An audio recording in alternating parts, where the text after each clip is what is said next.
Earlier this year, negotiations between the Construction Industries Federation, CIF, and the Metal and Allied Namibian Workers Union, MANWU, deadlocked as the CIF, representing employers in the construction sector, felt it would be irresponsible to increase the minimum wages during the current economic downturn, in particular as the construction sector has been hit the hardest and the entire supply chain is experiencing large-scale retrenchments.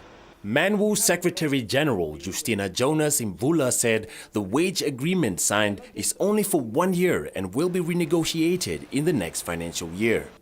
Contractors found very difficult to negotiate because the time we are negotiating is the time they are retrenching.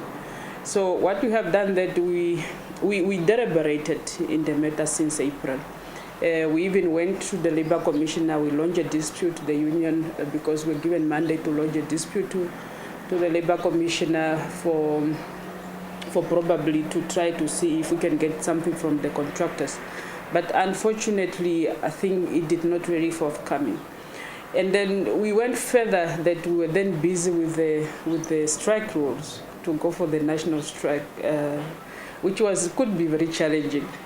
But then I think the workers and I think the leadership, we then say, let us look at other ways if we can be able to have a compromise position, which the employers, the contractors have bought into it and say, okay, let's target the national consumer index so that we can be able to see if we can just reach on the issue of the NCPI. Many construction projects have been on hold due to the current state of Namibia's economy, and many construction workers have been retrenched in the process.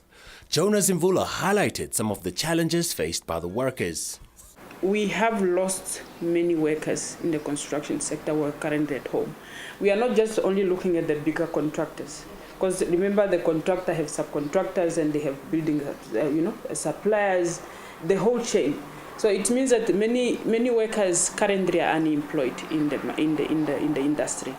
The specific figure, although we have some are saying 2,000, some are saying 3,000, the specific figure cannot really be given simply because you do not include the other ones in terms of the subcontractor, the subcontractors, the one-man show, all these things, because they are all affected.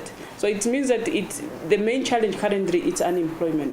Other demands of the union further included an extension of shop steward days, which include, amongst others, an increase of pension fund contributions, an increase in service allowance, and an increase in the Living Away Allowance. Shop steward at Namibian Construction said this agreement is a relief for workers, especially under the current difficult economic times. Yes, we all know that we have been hit by the economic situation, economic crisis. And yeah, even if we were asking 13%, at least that 5.6 that we got, it's a little bit relief. As we all know that the situation, the economy is very bad, and the 5.6 it's only for 1 year, and we are expecting the economy to pick up. We don't know, but the economy might be pick up, and then we can continue with another negotiation. No one is certain as to when Namibia's economy will improve, but MANWU and workers in the construction sector hopes that the situation improves by the time the 1-year agreement ends.